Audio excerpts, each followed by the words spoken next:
നമുക്കറിയാം, ഇസ്ലാമിക ചരിത്രത്തിൽ ധാരാളം സൂഫിയാക്കളെ നമുക്ക് പരിചയമുണ്ട്. ഇസ്ലാമിക ചരിത്രത്തിൽ ആത്മീയ ലോകത്തിൻ്റെ ഏറ്റവും വലിയ പ്രകാശകിരണങ്ങളായി അള്ളാഹുവിൻ്റെ പൊരുത്തത്തിലേക്ക് പറന്നുപോയ ഒരുപാട് മഹാരഥന്മാരെ സംബന്ധിച്ച് നമുക്ക് നല്ലതുപോലെ അറിയാം. അതിൽപ്പെട്ട ഏറ്റവും പ്രശസ്തനായ ഒരു മഹാനുഭാവനാണ് ബഹുമാനപ്പെട്ട അബുല്ലൈസു സമർക്കന്ദി റളിയല്ലാഹു തആല അൻഹു. അബുല്ലൈസു സമർക്കന്ദി റളിയല്ലാഹു തആല അൻഹുവിനെ സംബന്ധിച്ചിടത്തോളം ജീവിതത്തിൽ തൻ്റെ ശരീരത്തിൻ്റെ ഇച്ഛകൾക്ക് വണങ്ങിക്കൊടുക്കാതെ രാവും പകലും അള്ളാഹുവിൻ്റെ പൊരുത്തത്തിന് വേണ്ടി സമയവും സമ്പത്തും ചെലവഴിച്ച് ജീവിച്ച വലിയ മഹാനുഭാവനാണ്. ആയിരക്കണക്കിന് ശിഷ്യഗണങ്ങളുണ്ട്. ഇസ്ലാമിക ചരിത്രത്തിൽ അബുല്ലൈസു സമർക്കന്ദി റളിയല്ലാഹു അൻഹുവിനോട് കിടപിടിക്കുന്ന ചരിത്രത്തിൻ്റെ ഉടമസ്ഥർ വളരെ കുറവായിരിക്കുമ്പോൾ തന്നെ അദ്ദേഹത്തിൻ്റെ ശിഷ്യഗണങ്ങളിൽ ഏറ്റവും പ്രധാനപ്പെട്ട ഒരു മഹാനുഭാവൻ ബഹുമാനപ്പെട്ട അബുല്ലൈസു സമർക്കന്ദി റളിയല്ലാഹു തആല അൻഹുവിനോട് ചോദിക്കുകയാണ്, എങ്ങനെയാണ് നിങ്ങൾക്ക് ഇതിന് സാധിക്കുക? ശരീരത്തിനെ എങ്ങനെ പിടിച്ചു നിർത്താൻ സാധിക്കുന്നു? പാതിരാത്രി മണിക്കൂറുകളോളം ഇബാദത്ത് ചെയ്യാൻ, രാത്രി സമയങ്ങളിൽ ഒരുപാട് പടച്ചതമ്പുരാന് ആരാധനകൾ അർപ്പിക്കാൻ, പകൽ സമയത്ത് അള്ളാഹു പടച്ചതമ്പുരാന്റെ പൊരുത്തത്തിൽ നിന്ന് ഒരു അണുകിട വ്യതിചലിക്കാതെ അള്ളാഹുവിൻ്റെ തൃപ്തിയിലേക്ക് ഒരു ചിറകു വെച്ച പറകയെ പോലെ പറന്നുയരാൻ എങ്ങനെയാണ് നിങ്ങൾക്ക് സാധിക്കുന്നത് എന്ന് തനിക്ക് ഏറ്റവും വേണ്ടപ്പെട്ട ഒരു പ്രധാനപ്പെട്ട ശിഷ്യൻ അബുല്ലൈസു സമർക്കന്ദി റളിയല്ലാഹു തആല അൻഹുവിനോട് ചോദിക്കുമ്പോൾ അദ്ദേഹം പറയുന്നു, എല്ലാ ദിവസവും ഞാൻ എൻ്റെ ശരീരത്തിനോട് വഅദ് പറയുമായിരുന്നു. എല്ലാ ദിവസവും ഞാൻ എൻ്റെ ശരീരത്തിനോട് വഅദ് പറയും. രാത്രിയിൽ ഉറങ്ങാൻ പോകുമ്പോൾ ഞാൻ എൻ്റെ ശരീരത്തിനോട് മരണത്തെക്കുറിച്ച്, പരലോകത്തെക്കുറിച്ച്, അള്ളാഹുവിൻ്റെ അദാബുകളെക്കുറിച്ച്, ഹാദിമുൽ ലദ്ദാത്ത് അൽ മൗത്ത്, എല്ലാ രസങ്ങളെയും മുറിച്ചു കളയുന്ന മരണത്തെക്കുറിച്ചൊക്കെ ഞാൻ എൻ്റെ ശരീരത്തിനോട് പറഞ്ഞു കൊടുക്കും.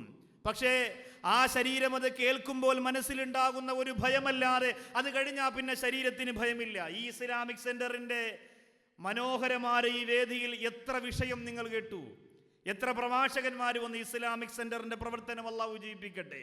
കേരളത്തിൽ അറിയപ്പെട്ട പണ്ഡിതന്മാർ മുഴുവനും വന്നു, എഴുത്തുകാർ മുഴുവനും വന്നു, പ്രഭാഷകന്മാർ മുഴുവനും വന്നു. ചില പ്രസംഗം കേൾക്കുമ്പോൾ നിങ്ങൾ തന്നെ ഈ കസേരയിലിരുന്ന് കരഞ്ഞ് കരഞ്ഞ് കരഞ്ഞ് കണ്ണീര് തൂകിയിട്ടുണ്ട്. പലിശയെക്കുറിച്ച് ഏതാനും ചില മാസങ്ങൾക്ക് മുമ്പ് ഞാൻ നിങ്ങളോട് നടത്തിയ പ്രഭാഷണത്തിൽ എൻ്റെ പ്രിയപ്പെട്ടവരെ, നിങ്ങൾ തന്നെ നിങ്ങളുടെ കയ്യിലിരുന്ന ക്രെഡിറ്റ് കാർഡ് വലിച്ചു കീറിയിട്ട് ഈ സദസ്സിലേക്ക് കൊണ്ടുവന്നത് എനിക്കറിയാം. അങ്ങനെ വെച്ച് നോക്കുമ്പോൾ മനസ്സിന് ഒരുപാട് മാറ്റമുണ്ടാക്കുന്ന പ്രഭാഷണങ്ങൾ തൻ്റെ ശരീരത്തിനും മനസ്സിനും പറഞ്ഞു കൊടുത്തിട്ടും നമ്മുടെ ശരീരം നമ്മുടെ കൈവെള്ളയിൽ നിൽക്കുന്നില്ല.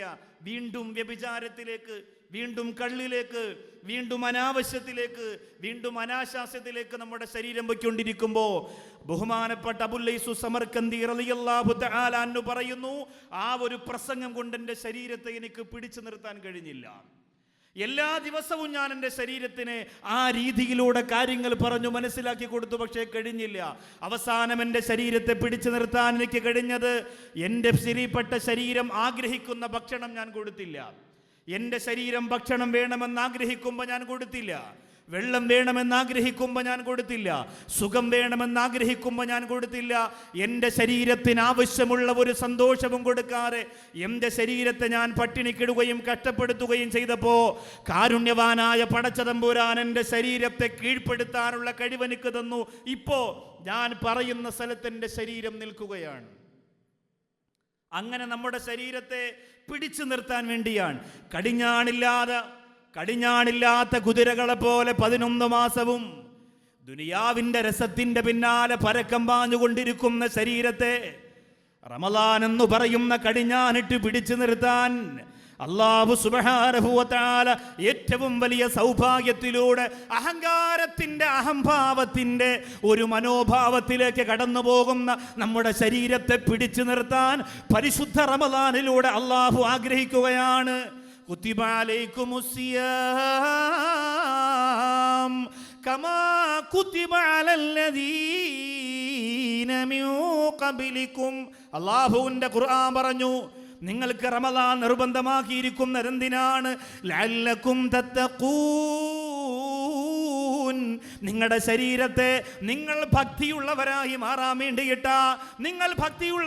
മാറാൻ വേണ്ടിയിട്ട് നിങ്ങളുടെ പ്രിയപ്പെട്ട ശരീരത്തെ വരച്ച വരയിൽ നിർത്താൻ വേണ്ടിയിട്ട് ഇബാദത്തിലൂടെ, ആരാധനയിലൂടെ, സൽക്കർമ്മത്തിലൂടെ ഏറ്റവും വലിയ പടച്ചറപ്പിന്റെ പൊരുത്തത്തിലെത്തിക്കാൻ വേണ്ടിയിട്ട് നിങ്ങൾക്ക് ഞാൻ റമളാൻ തന്നു എന്ന് അല്ലാഹുവിന്റെ ഖുർആൻ പറയുമ്പോ, നാട്ടിലുള്ള നോമ്പിനേക്കാൾ മണിക്കൂറുകളോളം നോമ്പ് പിടിക്കുന്ന അബൂദാബിയിലെ പ്രിയപ്പെട്ട പ്രവാസികളെന്ന് മുദ്രകുത്തപ്പെട്ട, രക്തം വിയർപ്പാക്കി കുടുംബത്തിന് വേണ്ടി കഷ്ടപ്പെടുന്ന എൻ്റെ പ്രിയപ്പെട്ടവരെ, അൽഹംദുലില്ലാഹ് ഇന്ന് നമ്മുടെ മനോഹരമായ ഇസ്ലാമിക് സെന്ററിന്റെ മസ്ജിദിൽ ഇമാമത്തിരുന്ന പ്രിയപ്പെട്ട സഹോദരന് അല്ലാഹു ദീർഘായുസ്സും ആരോഗ്യവും ആഫിയത്തും കൊടുക്കട്ടെ. എത്ര മധുര മനോഹരമായ ഖുർആനിന്റെ വചനങ്ങളാണ് എന്റെയും നിങ്ങളുടെയും കാതുകളിലൂടെ കേട്ടത്. ഇത് റമളാനാണെന്ന് ശരീരത്തിന്റെ ഓരോ ഞരമ്പുകളും പറയുകയാണ്, ശരീരത്തിന്റെ ഓരോ രോമകൂപങ്ങളും പഠിപ്പിച്ചെടുക്കുകയാണ്. അൽഹംദുലില്ലാഹ്. അല്ലാഹു ആ തഖ്വയുള്ളവരുടെ കൂട്ടത്തിൽ അല്ലാഹു നമ്മെ ഉൾപ്പെടുത്തുമാറാകട്ടെ. റമളാനിന്റെ പ്രത്യേകതകളുണ്ട്, കുറെ പ്രത്യേകതകൾ. റമളാൻ മാസത്തിന് മാത്രമുള്ള ഏറ്റവും വലിയ ഒന്നാമത്തെ പ്രത്യേകത, നമ്മുടെ വായിൽ നിന്ന് വരുന്ന ഗന്ധം, ദുർഗന്ധം. അത്യബു ഇൻദല്ലാഹ് മിൻ റീഹിൽ മിസ്കി, കസ്തൂരിയുടെ സുഗന്ധത്തെക്കാൾ അല്ലാഹുവിൻ്റെ അടുത്ത് ഏറ്റവും സുഗന്ധമുള്ളതാണ് എന്ന് മുത്തുനബി മുഹമ്മദ് മുസ്തഫ സല്ലല്ലാഹു അലൈഹി വസല്ലം. നമ്മുടെ വായിൽ നിന്ന് വരുന്ന ഖലൂഫു ഫമി സായിമി, നോമ്പുകാരൻ്റെ വായിൽ നിന്ന് വരുന്ന ഒരു ഗന്ധമുണ്ട്. അതുകൊണ്ടാണ് ഉച്ചയ്ക്ക് ശേഷം മിസ്വാക്ക് ചെയ്യരുത് എന്ന് പറയുന്നത്. മിസ്വാക്ക് കറാഹത്താണ്. നോമ്പുകാരൻ ഉച്ചയ്ക്ക് ശേഷം മിസ്വാക്ക് ചെയ്താൽ നോമ്പിൻ്റെ പ്രതിഫലം കുറയും. അവന് വളരെ ശ്രദ്ധിക്കണ്ടേ. നോമ്പുകാരൻ നോമ്പിന് ഉച്ചയ്ക്ക് ശേഷം മിസ്വാക്ക് ചെയ്താൽ നോമ്പിൻ്റെ പ്രതിഫലം അവന് കുറയുമത്രേ. കാരണം അത്യബു ഇൻദല്ലാഹ്, അവൻ്റെ വായിൽ നിന്ന് വരുന്ന ഗന്ധം അല്ലാഹുവിൻ്റെ അടുത്ത് കസ്തൂരിയേക്കാൾ സുഗന്ധമുള്ളതാണ്. മുഹദ്ദിസീങ്ങൾ ഇതിന് പല അഭിപ്രായങ്ങൾ പറയുന്നുണ്ട്. ഈ കസ്തൂരിയേക്കാൾ സുഗന്ധമുള്ളത് എന്ന് പറയുന്നത് എപ്പോഴാണ്? നമ്മുടെ വായിൽ നിന്ന് വരുന്ന ഗന്ധം കസ്തൂരിയേക്കാൾ അള്ളാഹിൻ്റെ അടുത്ത് സുഗന്ധമുള്ളതാണ്. നല്ല നോമ്പുകാരനെ കുറിച്ചാണ് ഈ പറയുന്നത്. നോമ്പിന് നിയ്യത്തും വെച്ച് വാട്സപ്പിൽ കളിച്ചുകൊണ്ടിരിക്കുന്നവർക്കും ഫേസ്ബുക്കിൽ നോക്കുന്നവർക്കും അല്ല. അനാവശ്യമായ ബന്ധങ്ങൾ, അനാവശ്യമായ ചർച്ചകൾ, അനാവശ്യമായ നോട്ടങ്ങൾ അവരെക്കുറിച്ചല്ല. അവർക്ക് ഇൻഷാ അല്ലാഹ് സമയമുണ്ടെങ്കിൽ ഞാനതിൻ്റെ സമാപനമെന്ന് ഓർമ്മപ്പെടുത്തി പോകുന്നവർ. അള്ളാഹു കാര്യങ്ങൾ പഠിക്കാനും മനസ്സിലാക്കാനും തൗഫീക്ക് തരട്ടെ. അപ്പോൾ 2-3 അഭിപ്രായങ്ങൾ പറയുന്നു മുഹദ്ദിസീങ്ങൾ. ഏറ്റവും പ്രധാനപ്പെട്ടത്, ഒന്ന്, നിങ്ങൾ മരണപ്പെടുമ്പോൾ, യഥാർത്ഥ നോമ്പുകാരൻ മരണപ്പെടുമ്പോൾ അവൻ്റെ വായുടെ ഗന്ധം കസ്തൂരിയുടെ സുഗന്ധമായിട്ട് അള്ളാഹിൻ്റെ അടുത്ത് എന്ന് പറഞ്ഞാൽ അവൻ്റെ മയ്യത്തിന് പോലും കസ്തൂരിയേക്കാൾ സുഗന്ധമുണ്ടാകും യഥാർത്ഥ നോമ്പുകാരൻ മരിക്കുമ്പോൾ. അതുകൊണ്ടാണ് ചില ആളുകൾ നോമ്പുകാരായി തന്നെ മരിക്കാൻ വേണ്ടി കൊതിക്കുന്നത്. അല്ലാഹുവേ, പടച്ചവനെ, മുഅ്തദ് യുദ്ധത്തിന്റെ രണാങ്കണത്തിൽ മഹാനായ ജഅഫർ റളിയല്ലാഹു തആല അൻഹു തൻ്റെ പ്രിയപ്പെട്ട ഭാര്യ ജഅഫർ റളിയല്ലാഹു അൻഹുവിനെ കഴിക്കാൻ വേണ്ടി ഭക്ഷണം കൊണ്ടുവരുമ്പോൾ മഹാനായ ജഅഫർ റളിയല്ലാഹു തആല അൻഹു തൻ്റെ സഹധർമ്മിണിയോട് പറയുന്നു, ഇന്നി സ്വായിമുൻ, ഞാൻ നോമ്പുകാരനാ. പ്രിയപ്പെട്ട ഭാര്യ പറയുകയാണ്, നിങ്ങൾക്ക് നോമ്പാണെന്ന് ഞാൻ അറിഞ്ഞിരുന്നില്ല. തൻ്റെ സഹധർമ്മിണിയായ ഭാര്യ തനിക്ക് നോമ്പാണ് എന്ന് അറിയുന്നില്ല എങ്കിൽ ബഹുമാനപ്പെട്ട ജഅഫർ റളിയല്ലാഹു അൻഹു അത്താഴം പോലും കഴിച്ചിട്ടുണ്ടാവില്ല. മഹാനായ ജഅഫർ റളിയല്ലാഹു തആല അൻഹു അത്താഴം കഴിച്ചില്ല. അത്താഴത്തിൽ ബറക്കത്തുള്ളത് കൊണ്ട് എല്ലാ സ്വഹാബികളും എല്ലാ മഹാന്മാരും ഒരു കാരക്കയെങ്കിലും ആ സമയത്ത് കഴിക്കുന്നതാണ്. ബഹുമാനപ്പെട്ട ജഅഫർ റളിയല്ലാഹു തആല അൻഹു അതിനുവേണ്ടി ഭാര്യയെ വിളിച്ചുണർത്തേണ്ട കാര്യമില്ല. ആ ചെറിയ അത്താഴം കഴിച്ചുകൊണ്ട് ബഹുമാനപ്പെട്ടവർ മുഅ്തദ് യുദ്ധത്തിന്റെ രണാങ്കണത്തിൽ പോകുമ്പോൾ തൻ്റെ പ്രിയപ്പെട്ട ഭാര്യ പൊട്ടിക്കരന്നുകൊണ്ട് പറയുന്നു, ബഹുമാനപ്പെട്ടവരെ, എത്ര ദിവസം കൊണ്ട് നിങ്ങൾ പട്ടിണി കിടക്കുകയാണ്? നിങ്ങളും മടങ്ങി വരുന്നത് വരെ ഈ വീട്ടിൽ ഞങ്ങൾ ആരും ഭക്ഷണം കഴിക്കൂല.